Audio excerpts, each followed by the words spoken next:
राधा कृष्ण को हिंदू धर्म में सर्वोच्च स्थान प्राप्त है। संपूर्ण भारत में सभी स्थानों पर इनकी पूजा अर्चना की जाती है और सभी देवी देवताओं में एक विशेष स्थान दिया जाता है। राधा कृष्ण की अलौकिक प्रेम कहानी से हर कोई परिचित है।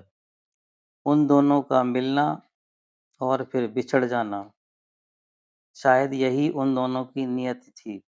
पौराणिक कथाओं में कृष्ण को रासलीला करते दर्शाया गया है। उन्हें एक प्रेमी और कुशल कूटनीतिज्ञ के रूप में प्रदर्शित किया गया है। वहीं राधा को हर समय कृष्ण के प्रेम में डूबी हुई प्रेमिका के तौर पर वर्णित किया गया है।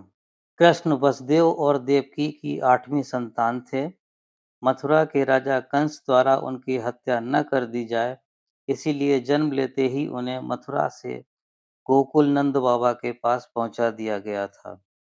गोकुल में ही नंद बाबा और उनकी पत्नी यशोदा ने कृष्ण का लालन पोषण किया। कृष्ण की प्रेयसी के रूप में प्रसिद्ध राधा वृषभानुगोप की पुत्री थी।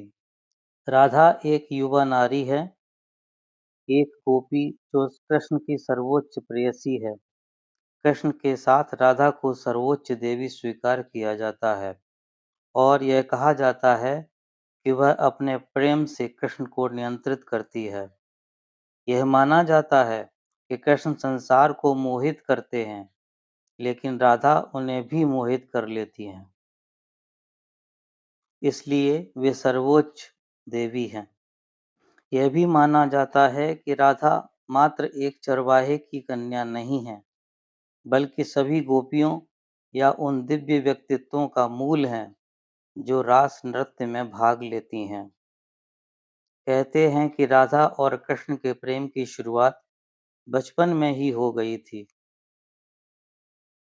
राधा की कृष्ण से पहली मुलाकात नंदगांव और बरसाने के बीच हुई। एक दूसरे को देखने के बाद दोनों में सहज ही एक दूसरे के प्रति आकर्षण बढ़ गया। माना जाता है कि यहीं से राधा कृष्ण के प्रेम की शुरुआत हुई। इस स्थान पर आज एक मंदिर है। इसे संकेत स्थान कहा जाता है।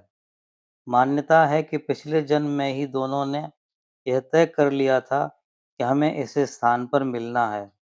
यहाँ हर साल राधा के जन्मदिन यानी राधा अष्टमी से लेकर अनंत चतुर्दशी के दिन तक मेला लगता है। इन दिनों लाडली मंदिर में दर्शन के लिए दूर दूर से श्रद्धालु आते हैं और राधा कृष्ण के प्रथम स्थल पर आकर इनके शाश्वत प्रेम को याद करते हैं। कृष्ण नंदगांव में रहते थे और राधा बरसाना में। नंदगांव और बरसाने से मथुरा लगभग 42 किलोमीटर दूर है। अब सवाल यह उठता है कि जब 11 वर्ष की अवस्था में कृष्ण मथुरा चले गए थे, तो इतनी कम अवस्था में गोपियों के साथ प्रेम या रास की कल्पना कैसे की जा सकती है? मथुरा में उन्होंने कंस से लोहा लिया और कंस का अंत करने के बाद जरासंध उनकी जान का दुश्मन बन गया, जो शक्तिशाली मगध का सम्राट था और जिसे कई जनपदों का सहयोग था। उससे दुश्मनी के चलते कृष्ण को कई वर्षों तक तो भागते रहना पड़ा। जब परशुराम ने उनको सुदर्शन चक्र दिया, तब जाकर कहीं आराम मिला। महाभारत या भागवत पुराण में राधा के नाम का उल्लेख नहीं मिलता है। फिर यह राधा नाम की नारी भगवान कृष्ण के जीवन में कैसे आ गई? या कहीं यह मध्यकाल के कवियों की कल्पना तो नहीं? यह सच है कि कृष्ण से जुड़े ग्रंथों में राधा का नाम नहीं है। शुकदेव जी ने भागवत में राधा का नाम नहीं लिया। यदि भगवान कृष्ण के जीवन में राधा का जरा भी महत्व था, तो क्यों नहीं राधा का नाम कृष्ण से जुड़े ग्रंथों में मिलता है? या कहीं ऐसा तो नहीं कि वेद व्यास ने जानबूझकर कृष्ण और राधा के प्रेम प्रसंग को नहीं लिखा? माना जाता है कि मध्यकाल या भक्ति काल में राधा और कृष्ण की प्रेम कथा को विस्तार मिला, अतिशयोक्तिपूर्ण वर्णन किया गया और कृष्ण के योद्धा चरित्र का नाश कर दिया गया।